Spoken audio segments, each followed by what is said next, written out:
Hey everyone, welcome to The Explainer. Today we are unpacking a really fascinating premise from a recent video by a channel called The Unexplained Outlook. The whole focus? A reported demographic shift happening right now among Black voters in the United States. We're going to dive straight into the data, the claims, and the cultural arguments they present to see what's really going on here. So here's our roadmap for today. First up, we'll look at the shifting political landscape. Second, we'll break down the actual polling data.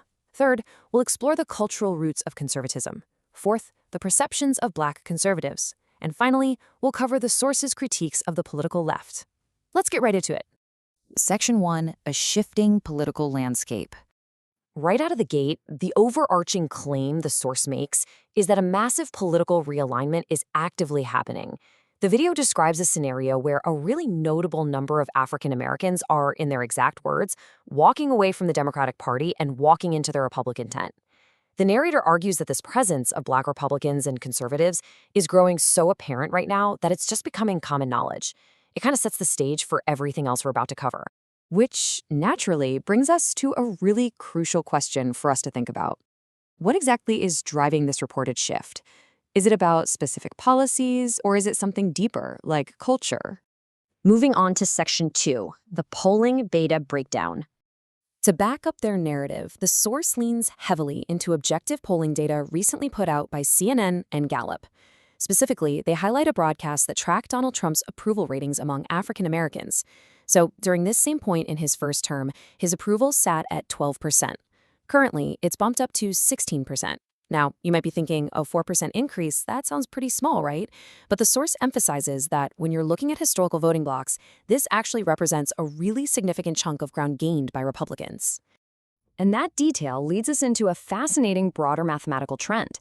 Beyond just the general approval ratings, the source highlights a stunning 12-point shift in the party ID margin. In case you aren't familiar, this metric basically measures the gap between voters who identify as Democrats versus those who identify as Republicans.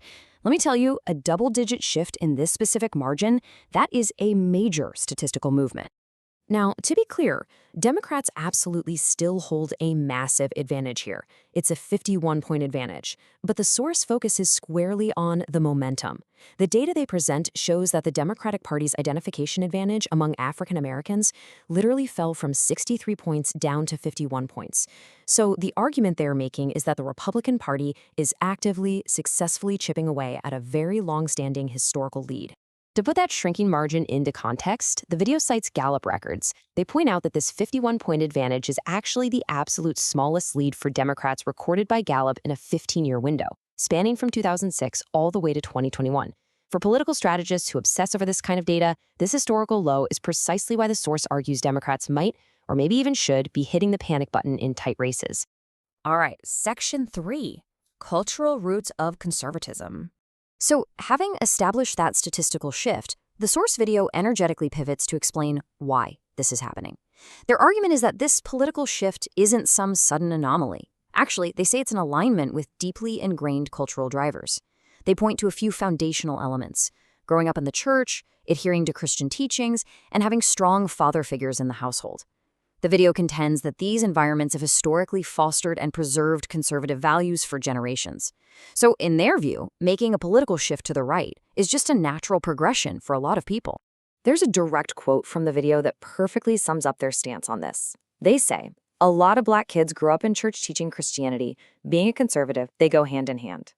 Basically, the speaker is asserting that there's this seamless philosophical bridge connecting a traditional religious upbringing in the Black community directly to modern conservative political ideology. Let's look at Section 4, perceptions of Black conservatives. To give all these cultural theories some real-world lived context, the video brings in personal anecdotes from people who identify as Black conservatives and MAGA supporters. First up, we hear from a TikTok creator. She shares a really interesting perspective on how she's perceived socially.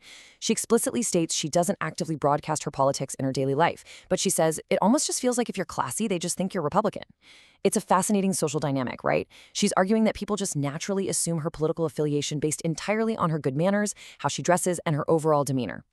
Then the video features a second speaker, a Black man who expresses this highly energetic, completely unbothered pride in his political stance. He says, "Being a Black man that's MAGA comes with trials and tribulations, but guess what? I'm here for it." He then goes on to heavily praise Donald Trump's leadership, specifically saying he's really impressed by Trump's ability to make things happen through tariffs and his refusal to bow down to critics. This anecdote is meant to showcase a demographic of voters who are enthusiastically leaning into their conservative identity, totally regardless of any social friction they might face. And finally, Section 5, Critiques of the Left. The source video then maps out a very stark, uncompromising contrast between the two parties. On one side, they claim conservatives stand for the American people, military veterans, and vulnerable citizens, like cancer victims. But on the flip side, they accuse Democrats of pushing radical legislation and prioritizing illegal immigrants over the American working class. The overarching accusation they're making here is that the Democratic Party simply no longer stands for anything that actually benefits the average everyday citizen. Building on that pretty harsh critique, the narrator makes a fascinating assertion about the psychology of the Black electorate. The video claims that the majority of Black people are not actually as politically liberal as society just assumes they are. Instead, they argue that a huge chunk of people simply vote blue out of sheer family tradition, doing it because that's what their family does. Or, alternatively, they do it purely out of a desire to vote against Donald Trump, rather than having any real, actual alignment with Democratic policies. Well, all of this leaves us with one final, incredibly provocative question to consider. Remember that CNN data we talked about earlier? It noted that even tiny fractional shifts in this demographic can have massive ramifications down the ballot. So how could this steady chipping away of the Democratic advantage impact tight Southern races in the upcoming 2026 midterm elections? I mean, if these margins continue to shrink, the political map could look radically different very soon. It is a highly fascinating trend presented by the source material, and for sure one that's worth keeping an eye on. Thank you so much for joining me for this explainer, and as always, keep questioning the data.